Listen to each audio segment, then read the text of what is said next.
everybody. Welcome to Word on the Street. I'm Shelly, one of the SIEs at the LML, and we also have another SIE with us. Hi, I'm Suzan. All right, I guess today we kind of really wanted to talk about decolonization of the mind and kind of just have some organic conversation around it. So, yeah, let's just kind of start. What do you think?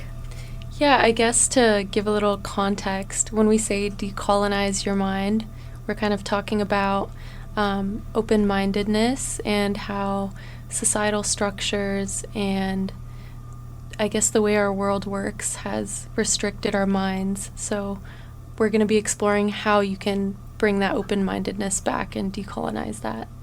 Yeah, I think a lot of the things that is inherently like patriarchal structures, social kind of conditioning in general has kind of come from the origin of colonization, and it's just kind of interesting how we can kind of see a reflection in society today about our behaviors and things that we think about. I don't know, like a very intuitive, like there's only one way that certain things can be right. And it's kind of also this very Eurocentric viewpoint as well. And I kind of see it, we can all see it in media, a lot of like any type of form. I don't know, like papers, like how we write and how we see academics. Like we only think a certain portion of like academic theory is the only thing that's highly knowledgeable and highly classified, and I think that also can tie into like that kind of colonization element. No, I agree. I think you brought up a good point that it's like a Eurocentric kind of theme, and I feel like it does come from it definitely does come from colonization from the West. And I mean, when you look at like the 7-day work week or like a 9 to 5, like we're so used to thinking that that's the norm, but when we you step outside of that, we aren't, or like we're one of the few countries who do that. I mean, like if you go more out east and out into the world, there's other lifestyles that are more laid back, and I think there's layers to it. Like obviously we're not just sitting here working a 9 to 5 because it serves our happiness or it's something that we want to do, but it serves the interests of our government. I mean, or sometimes because of our government, we have to be doing that. Some people have to pay student loans back. Some people, have a bunch of rent payments, groceries, all these kind of things, which obviously would be made easier if they didn't collect taxes from us. So we're constantly almost being forced to do this, and because we've done that for so long, we think it's like normal now, and we don't really question it. But I feel like we should start questioning it, because I don't want to waste my whole life away doing this. Like, I don't know, I think it limits like our potential and restricts our lifestyles too. Yeah, I think also like tying back to like what you're talking about of just like this idea of normality and that we don't really question it. I think especially with any type of thing, like because we think it's only this one set way, that we end up kind of like discriminating against certain different ways and being like, this is the most superior way and this is the only way. Like you said about like calendars and times, you realize like there are a multitude of different calendars with multitude of different holidays and cultures and different things, and I feel like we have this very only centric thought process that whatever we're doing in whatever like our existence and our life is like the only way to live in a way. And I think that really impedes our ability to grow and question things. And especially I feel like it's interesting because I feel like the dynamics between different countries also depends, like how we see government and how we see community. Because I also I think of like Japan a lot, like as a community of like those social, like of course they have like a lot of like every country has a certain amount of stigmas and a lot of like discrimination that occurs, but the way they view community and family and how they think of like certain things of respectful or rude, like that's really ingrained in their country. Like that's why the streets are completely clean, you can't really eat while walking, it's considered rude, like all these type of things, and that's their normality. And like kind of comparing how different countries ended up and what is considered their norm in their space. But yeah, I just think it's really fascinating. No, that's a really good point.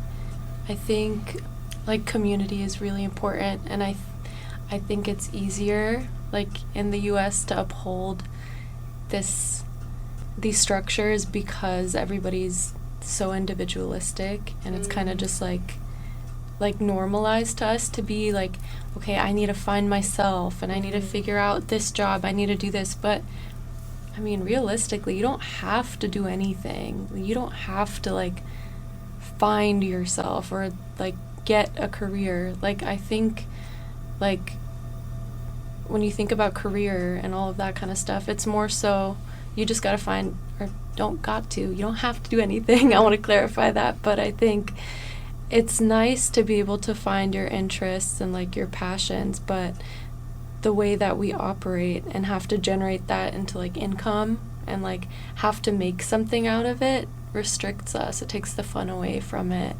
Like, I don't know, if I think about if we didn't have 9-to-5 work schedules, I would be here just like, I don't know, maybe growing my own crops, like growing my own food, and then obviously feeding myself. I wouldn't just be laying there doing nothing, but I'd be investing in things that I naturally want to do or like feel like I can do. Whereas like in my actual life, I'm constantly thinking about like how much something costs, or like how, like if I should do something versus if I shouldn't. And it's just so restrictive. Like I think people aren't mad enough about this. Like, I mean, we're basically living our lives to uphold, you know, some type of structure or someone's benefit and not really our own. Yeah, but I'm like also curious because I honestly would like to see a structure that, you know, contributed more to the people than its like kind of building system. I kind of think of like certain aspects of like Europe that really kind of amplify this aspect of like contributing more to yourself. Mm-hmm. And then there's this like holiday where like every single woman takes off their job, like they don't work, and like that really shows that like this equality that like, oh my gosh, like how did this, like the one day of them not working like threw everything out at a shift. And every year, like I think like every year they do that or something. But I don't know, like how can we like what would the world look like if we could do changes? Like what I'm thinking is like attributes of Europe of like, oh, like they have a really good maternity leave attributes and like really like transitioning back to work and like certain things that work within the system in a way, like working within like what we have now, but having way better benefits for the individual, maybe like less time working and like more time for family, like more restrictive time. Would that be, because like honestly I can't see like the whole world throwing out this kind of capitalist system, but maybe that is also my mindset because that's all I knew and also grew up with. But I'm just curious of like, what do you see that, like how would you see, like what would you want to see? Yeah, that's a good question. It is hard. Like I won't say it's not hard to think about what the world would look like, but you know, I think like coming from my personal life and my positionality, like I mean, it is like a restriction on my mind to be like, oh, well, like this works so well. And it's privilege also to be like, oh, well, this system works for me. So like, and there's some changes that could be made, but overall it works. But like, I think we haven't really been exposed to the other side where people are actually like, you know, this system is working against them, actively working against them. And I mean, the system wasn't really built for everyone to thrive. And so I don't think we can necessarily make the system work for everybody. It's always just going to come at the cost of someone else. I don't know. Like, I remember I had a conversation with my brother about like communism, and like we've seen historically it's gone a certain way and not worked out. I mean, the idea of it is great. It's a shared wealth and like it's similar to like the common good, like thinking of everybody. But I think the issue is always going to be people in power and people who have more access manipulating that. I think there needs to be a way that almost everybody, you know, is like equally treated. There's equity, there's, you know, there's balance, but it's just hard because humans naturally, I think, have this desire to like compete or even just mammals, like they're competitive. And so I think if everybody had the same, like everyone just had the same things, I also don't know what that would look like. But I don't think it's a bad thing. I just think some people don't like that. They're like, well, imagine like you get, to work for all these luxuries. You get to like afford having a nice car, having all these things. Like, wouldn't you want to have that opportunity? Like, I mean, yeah, but if only I'm having the opportunity to do that, like, isn't that selfish? Like, I'd rather just have everybody be well fed, taken care of, and everything, instead of just like something to benefit myself, if that makes sense. No, I think that totally makes sense, because I think it's interesting that you also hit on this aspect of like the corruption will always be there, and I think that's human kind of nature, and that's why every time we lead to this direction of communism, somebody overtakes and becomes like kind of this figure of like, and corrupts like the whole system, like the whole like basis of what communism is supposed to be is.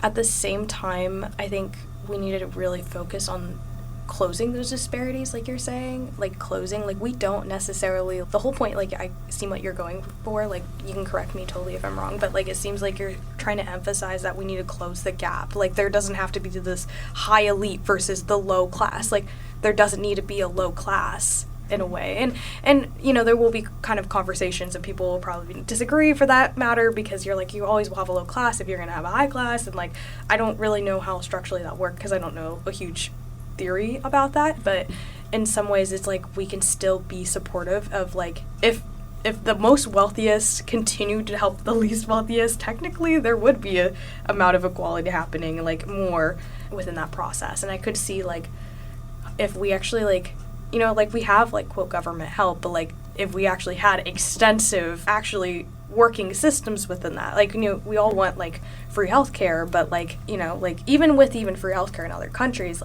there's still a lot of issues of like accessibility in that part, like you lose some, you gain some, and so it's like trying to figure out what everybody mutual benefit. Like I think that would be a good stage, like how can we even help the people who are like on maybe like lower spectrum to close that gap.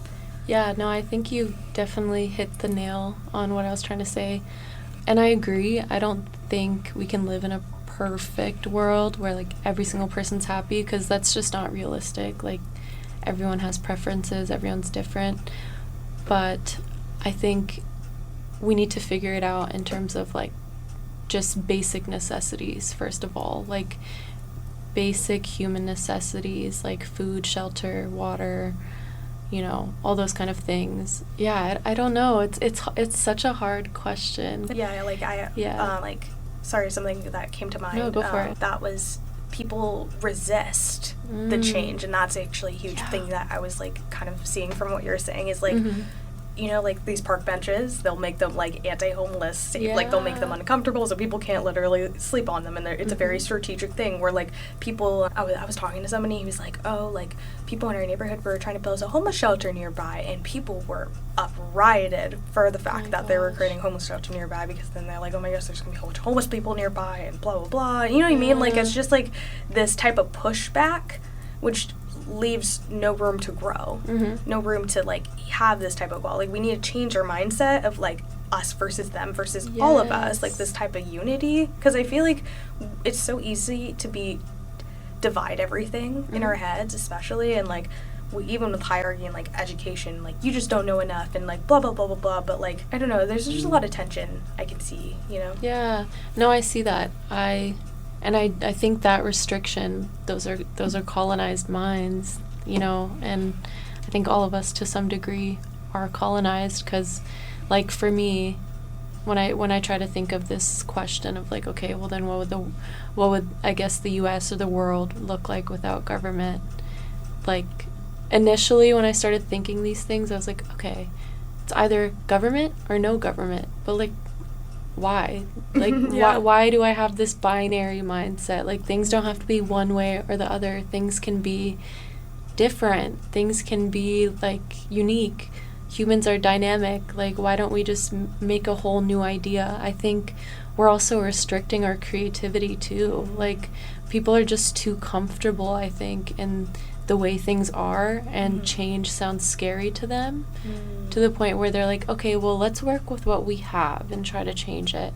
But, like, why would you try to make a racist, you know, like, divided colonial structure try to work for you? Like, why would we want to keep that, you know? Like, we can do something totally new. We can, you know, have more community centers, more, like, community groups. I don't know. I think I don't have the answer to it, but I feel like we can figure it out. The radical expansion. I think that, like, I really love those ideas, and I really want to have, like, this aspect of a radical, but maybe it's just, like I'm saying, I'm also very so limited in understanding, conceptualizing what could be, that I can't even imagine what it would be like. And I think one of the kind of issues I see is, like, we already have so many binaries that it is even hard to work with other countries. Like, I was talking about in one of my classes that we started talking about, you know, like, sports and gender, right? And how, like, there's, like, it's very genderized, but at the same time, we can't even agree on anything. Like, woman trying to compete, and, you know, she was, like, well, born a woman, but then she has a higher level of testosterone because she was just born with it, but she, you know, they're like, no, you can't, you're not. And you're like, and then there's, like, you know, people who are around the world, like, if we're doing, like, national, like, rankings or, like, competitions, how would we even stay out of that binary? Like, it's that type of gender thing is, like, has been, you know, colonialism, and just has impeded within that. So it's even hard to work within other countries about that, because there also is, like, this binary in place. But it kind of gets me thinking about, like, Indigenous and, like, Native Americans. Like, I feel like when I hear about the practices they have, I think it's a very, very equal kind of way. It's very in tune with both the land and both in tune with our instinctions, very intuitive. Something very interesting is that I was learning is a piece about, I'll have to, like, reference it or cite it or something, but it was, like, an indigenous type of feminism, or called also nativism, and it was talking about how, like, part of the practice of their education is that they'll have curiosity. They'll expand curiosity in kids. Like, here, you don't really expand curiosity in kids. You want confinement, order, discipline. But they kind of, like, embrace this intuitive and creative and curiosity in, like, children. And they can learn from the land, like, in a way. Like, they're like, oh my gosh, I want to learn about this. I'm curious about this tree and the maple. And, like, there's this story and this whole thing. And it, like, really paints a picture that, like, this intuitive learning and need that we also always have, but we're, like, confining ourselves in this building, having this specific curriculum, and you're like, wow. And then, like, you're also suppressing people's curiosity, like, kids' curiosity. So it's like, imagine a system of education that wasn't, like, just this confinement, but then also embraced this idea of intuitive learning and stuff. And, like, they're also very, like, highlighting take what you need and they give back. So it's this very interesting cycle. Like, they kind of see the land as, like, a third like a person as well. Like, it gives a human dimension. So, like, I think they take salmon, they have this whole like kind of process, and through the salmon process they kind of, they, like, stimulate the fact that, oh my gosh, it's, like, time to move upstream. So, like, they stimulate all of these salmon to move upstream, and then the ones that are left, they'll actually start, you know, fishing, because they'll give them opportunity to know, you know, like, move forward, and then they'll have these, like, racks, and then when their racks are filled, they'll not take any more. They'll take what they only need, and when they're done with the bones and the animal, they'll put it in the water, which actually calcifies the water, which helps, you know, give back to the land and helps all the trees in the, you know, like, it's a very interesting process how they both, like, take, but they give back, and then they both do it out of a process of a ceremony, which is both respectful. So, you know what I mean? Like, this is a possibility. Like, I don't know, it's, like, so hard because we're so deep. I know. You know? I know. No, that's a really good point. Definitely, it's important to bring back Native perspectives, Indigenous perspectives, because I feel like they've had it right. They're very naturalistic, I guess, in some ways. Very in tune with nature, but also spiritual too. Yeah. Very spiritual. I think before diving into, like, the Native part, I wanted to kind of unpack the point you brought up about gender. I was kind of thinking about this on my way here, but I feel like the way that you know, we have the way we define things like male, female, or just like linguistic things, even in terms of gender, it's all for the purpose of making, I guess, communication easier or like making things like quick, right?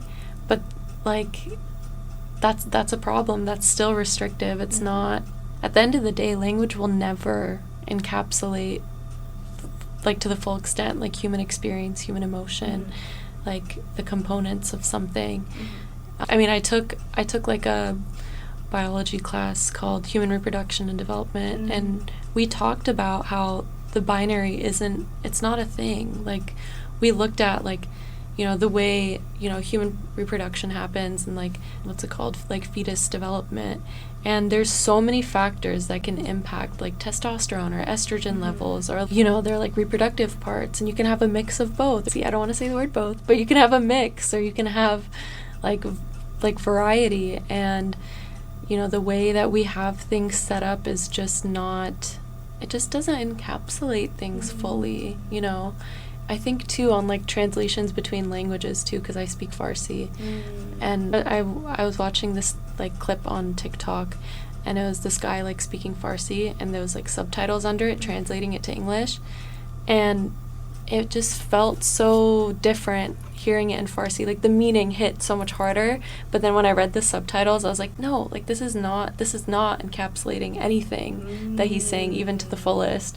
And so I think just in general, like, I guess the point I'm trying to bring up is like outside of just government structures, like language, or just like all of these human constructs that we have, these are all restrictive. Like, even language, you know, like you can see it in so many different areas of our life that we've normalized, but they're all just so restrictive. I know. You know, I love that you brought that up, because I had this like full conversation with one of my professors, you know, LaBarge, and it was funny because I was like, oh, he was like, he, you know, offered to like actually help me teach like some aspects of like basic, like just like grammar. Like, I don't know, I'm not like fully, like, I know not everybody knows grammar, but I just wanted to like fully get it down.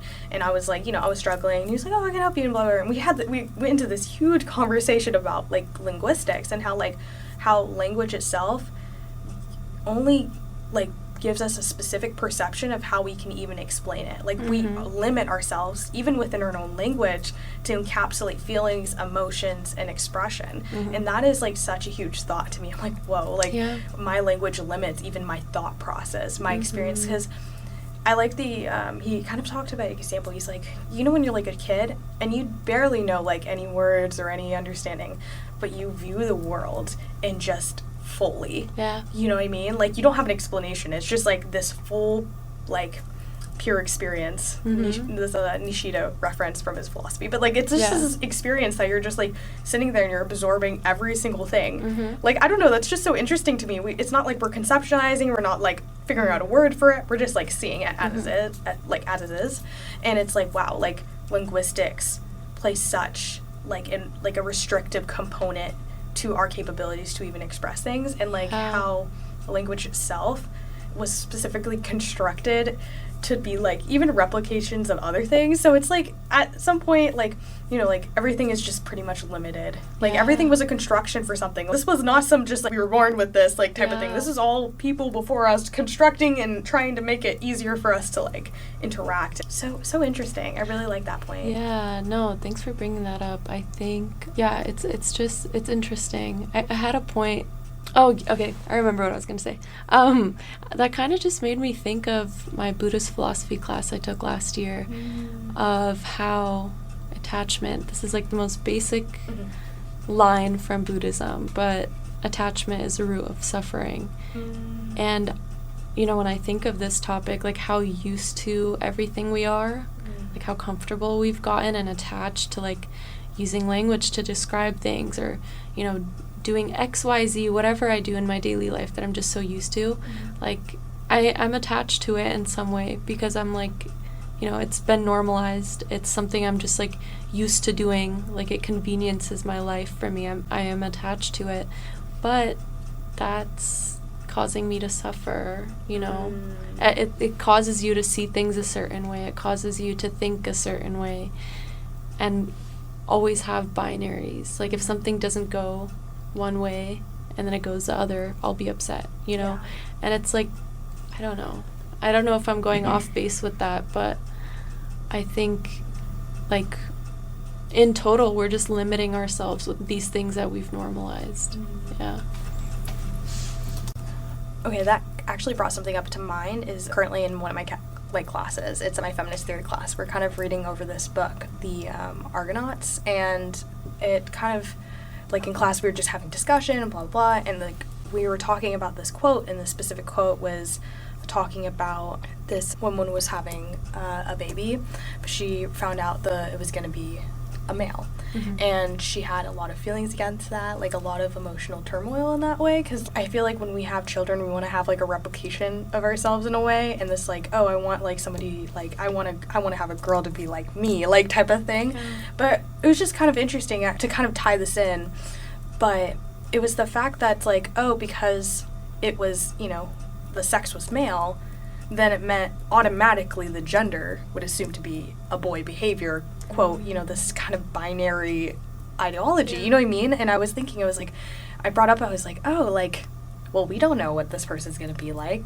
That's just their sex. Like, for me, like, if we're going to be fully committed to this idea that we don't have to be in a binary, like, I don't know if they're going to be a different gender. I don't know if they're going to present themselves differently. I don't know if they're going to be a they or them. Like, just see how that could easily switch from normality of used to, you know, like, we're so easily confined to those ideas, being like, oh, so now it's if it's going to be, you know, the sex is going to be male, it's going to automatically this boy, and it's going to be acting this way, and blah, blah, blah. But, like, you know what I mean? Like, we don't have to do that. Like, we don't have to, like, grasp that. And I think that also needs to connect to the idea that, like, we want to produce little versions of ourselves. That also is some societal, like, attribute. And it's quite okay to want to have kids and have kids that have similarities to you and have similar traits and things, but we don't need it to be a specific binary, right? Like, we don't want it, like, yeah, like you were saying, like, just tying in, like, the fact that we just like what we're used to, and it's just so comfortable, it's peaceful, it's like we know what to expect, and the fact that, like, anything that would change our perception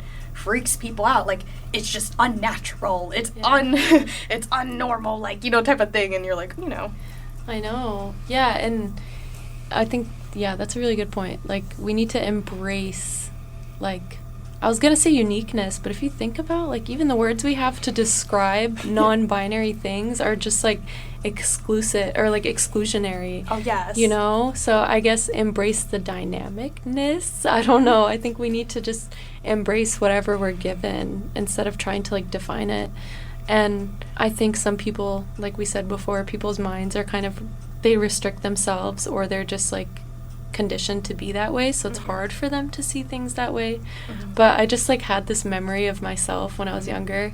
So I have 3 siblings, but this usually would happen when I was like 3, probably 3 or 4. So it was just like me and my older brother, and every time we'd have, like, a family movie night or something, especially when it was, like, hot outside, it would be summertime, like, my dad and my brother would, like, take their shirt off, right? And then I would be like, hey, like, I want to also, right? And so then I'd just, like, I would take my shirt off, too. I was, like, 3 years old, probably. And then my mom would be like, hey, like, put your shirt back on. Like, girls don't do that. And so then, you know, then eventually I started kind of being more aware of, like, okay, I'm a girl. I got to do this, this, and that. But I think naturally I was always someone who was just embracing what, like, I just wanted to do whatever I wanted to do. Like, I didn't really think too deep into it. But we see how, like, things are socially acceptable for some people and they're not for other people. And that's so restrictive. It's so restrictive, you know? Yeah. And I think that's kind of what you were trying to get into, too. No, for sure. I think the attribute of, like, social conditioning that plays into that, and being like, this is the normality, and this is, well, not like in other countries, like, women's breasts are not sexualized, but here it's fully sexualized here, and, like, you know, like, just kind of that idea of sexualization, an idea that's feeding within, like, that patriarchal system, you know, like, that's kind of how the outcomes are, and it's just so interesting. It's like, what if we didn't have this? Like, what if the binary didn't exist? Like, I could just so, like, see we're going in a good direction right now. I feel like we're doing better about improvements, but we're not doing enough, you know? Like, there's still so much more room that we could kind of even have to discuss and have these hard conversations, because right now we're, like, talking about, like, gender as a whole, and, like, I think sex is like the confinement right now. Like people are like, oh, one or the other, but like also people are also forget there's people who are quote intersex, and you know each, like that means different things, right? Like that could be totally different things. And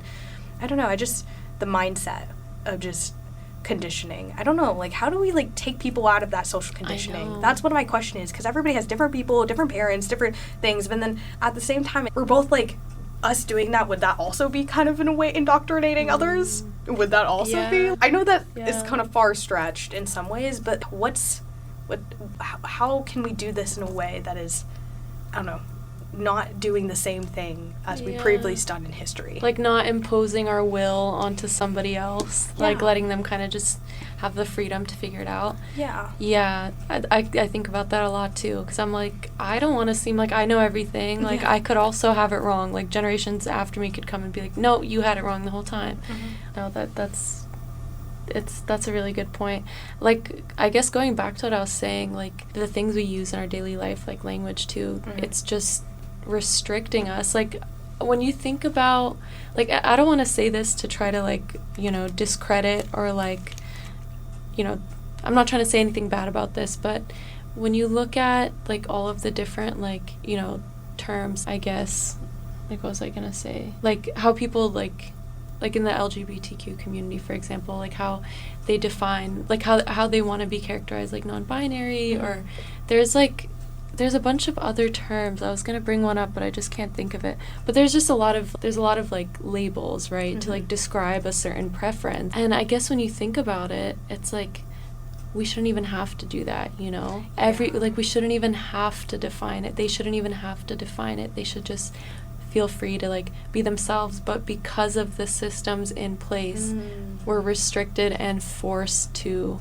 describe ourselves in a certain way, you know? Because like it needs to somehow make sense to someone else, or it needs to be like, I don't know, like you need to put a name on it. Defining like, everything. You know, if we're defining everything, then we're also categorizing everything. So like, I don't know, I like to think about it in this way. Like if you think about a house and there's like 4 doors in a row to like 4 different rooms, the more we define things, we're just like separating them into like their own corners of that room, like putting them into each room that they quote unquote belong to because they match that description. So we're like restricting our understanding of each other. Then there's walls between each room. There's separation. We think everybody's a certain way just because they identify with a certain, you know, identity or concept, and we restrict our interaction or like our understanding of those people. Like we fail to realize that we have similarities with them because we're constantly trying to like categorize people.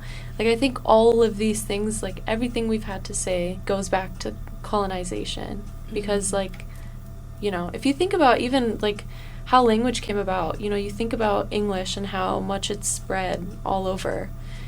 In one way it's great because we can, you know, talk to like a lot of people, we can reach a lot of people and, you know, like travel the world, and somewhere someone will understand you. But you have to think about it in terms of utility. Like that all happened so that it could be like utilized by somebody, like benefit somebody, you know.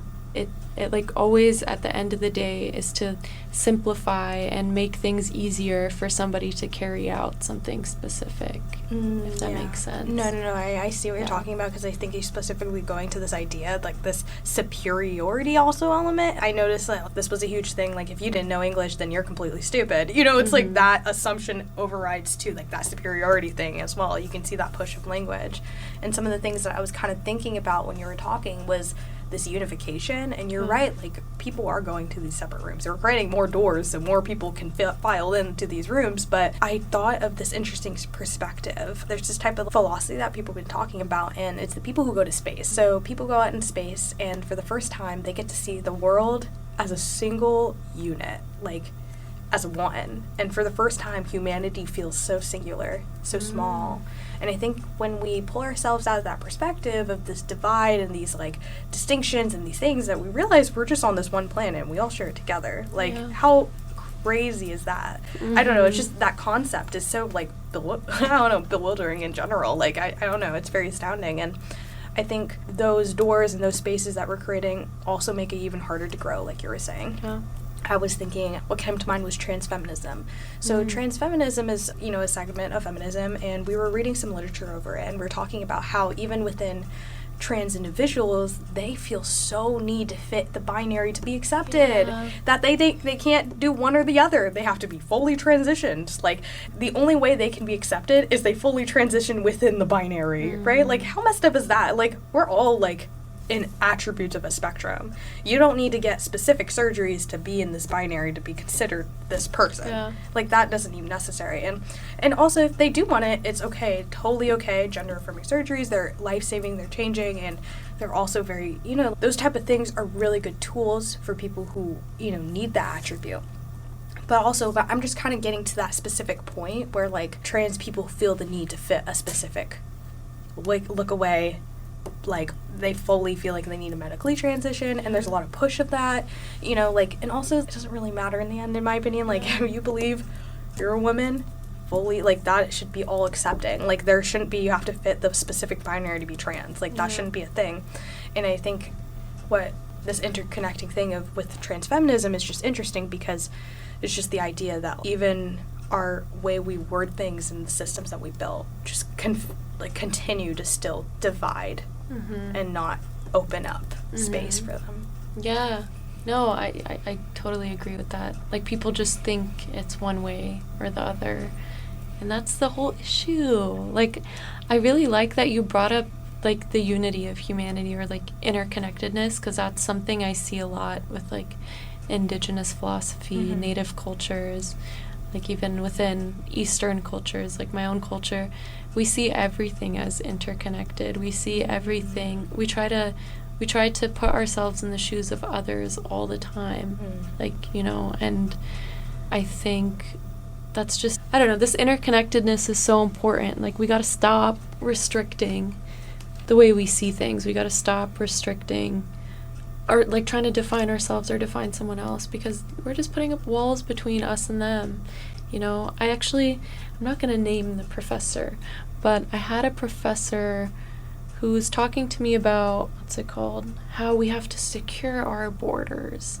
They were talking about, like, how they, like, go to Washington, D.C. and, like, they're involved with, like, policy decisions, and how their mindset is, like, okay, like, as much as, like, we got to be compassionate towards others, blah, blah, blah, you also have to think about how there's, like, basically people who are, like, dogs out there, and who we need to secure our borders, and, like, and I told them, I was like, why do you think you have to secure it to begin with? Like, this separation is the issue to begin with. Like, you're otherizing people. Like, why do we live in unison? Like, why do we have to keep depending on, like, us versus them, like you said earlier, or just, like, just living a certain way? Like, that's just not how things work. Like, I think the way society is set up, like, even borders, everything, like, I think we talked about this in our environmental ethics class, but, like, how we define land, like, everything is just constructed, when, like, in reality, like, we came into this world, there were not walls and borders everywhere. Everything was just, like, free range, but everything now has been put into place to serve certain people or certain interests, and it's just dividing us all. And so I think instead of trying to make this system work, we need to get out of it and think of something new. Completely. No, yeah, I totally agree. I love all the points that you're bringing out, especially, like, it's interesting that, like, you realize there's a whole bunch of horrible people also in America, not outside the border. Like, that doesn't make, for me, that doesn't make any conceptual sense. And I think I really want to target that aspect of how something else that we talked in our environmental ethics class, this nature, an aspect of how we push that away. Like, how nature is not, like, that also makes that huge division. Like, it feels like we're not even connected within nature, because it's like all this construction, all this build. It's like we're in a different world. But the moment we step out and realize there's other animals, a whole world of other systems that live, we're like, oh, I thought we're the most important. Like, humans are the most superior on the hierarchical ladder. Like, we don't even have any general consistency of, like, other living beings, or any, like, we don't put as much moral status on them equally.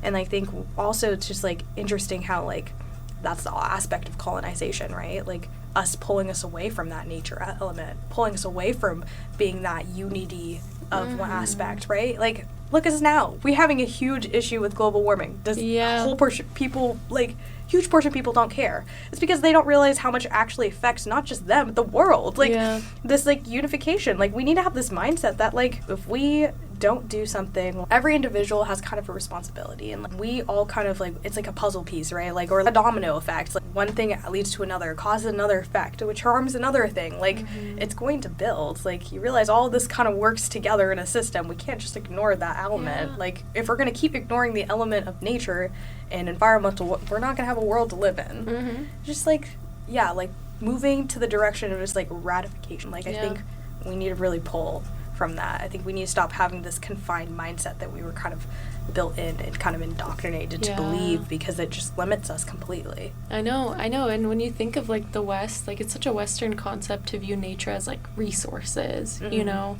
And now it's so annoying when I think about climate change, because it's like so many of our non-renewable sources are, like, gone, right? Like, basically about to be completely gone. And we need to stop, like, mass production and using the things we usually do just to, like, you know, kind of, you know, issue some healing into the earth. And, you know, we got to replenish our you know, our sources and everything. But I think a lot of people are just used to the utility that everything brings to them, and that's all because of this system. Like, I think at the end of the day, everything is interconnected, and these separations are going to keep affecting us if we don't see how connected we are with each other, and how there's always going to be, you know, there's always the chance to have something new. You know, we aren't restricted to be a certain way. We got to stop being comfortable. We got to stop, you know, feeling powerless. Like, I think the power lies within each and every one of us to think of how we want the world to look. And so, you know, we gotta not feel disempowered. You know, if you have a conversation about this with somebody and they tell you, well, you know, without government, like, there would be chaos. Like, don't let those kind of comments or that kind of pushback scare you, because they're winning. The colonization is winning. Don't let those things cause you to devalue those thoughts, those new thoughts. Yeah, because like 50 years ago, LGBT plus community was never accepted legally. You know, 30 years ago, like, interracial marriage was not legal. These were very much binary thoughts that were ingrained in us. And slowly people are like, hey, I think that's not right. Like, you're making those points, challenging the system. It's like, oh, wait, racism, that's probably not great. Oh, wait, maybe we shouldn't be homophobic. You know what I mean? Those type of things. Like, those ideologies are so built into us. It's like, oh, that's the only way. Like, I just like the point that you made also. It's like, we see things as resources, and it's because of that colonialist mindset. Like, oh, these were all built for us and made for us, and we can use it how we please, and not putting for the factor of, like, questioning how we can give back versus how much we take. Like, so much is take. How much, it's very greed oriented. I feel like that's why we have this kind of greed mentality as well when it comes to everything. We become very materialist and very confined within, like, oh, how much can I all get by myself? And I don't know, it's so saddening to think about that, I guess, you know? Yeah. No, it is sad. I think we just gotta remember that, you know, it's like, we have the power to change things, you know? Like, that's how history is constantly made and constantly changes, is people taking a stand for something. And, you know, I don't think we should be scared of this system, because this system is supposed to serve us, you know, but it's not. Or it's not supposed to serve us. The way it was constructed, it wasn't built to do that. But it's in place for human utility and human life, you know, the way we operate. So if it's not aligning with it, like, we can change it. Like, we can, I know I'm kind of simplifying it. It's not as, I guess, easy as it sounds, but, like, we can do it one step at a time.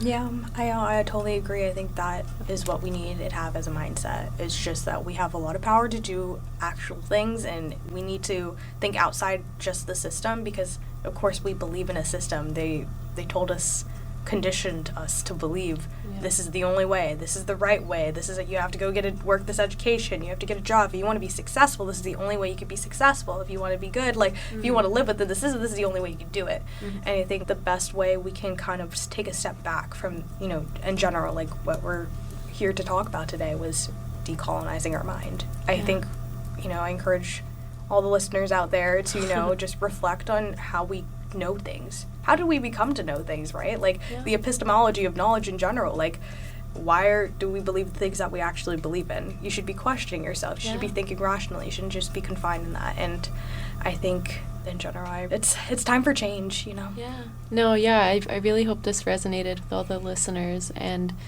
I mean, even in your daily life, before you make a judgment about somebody or something, think about how you're not fully seeing the full picture.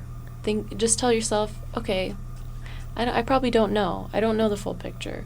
Try to keep an open mind constantly and not restrict yourself. Always try to keep an open mind, because it's going to take you far, and it's going to help you see that a lot of things aren't the way that you believe them to be growing up. Yeah. Well, appreciate taking the time today to just have this really discussion. Thank you. Yeah. Well, share love all. We'll get you on the next podcast. Take care.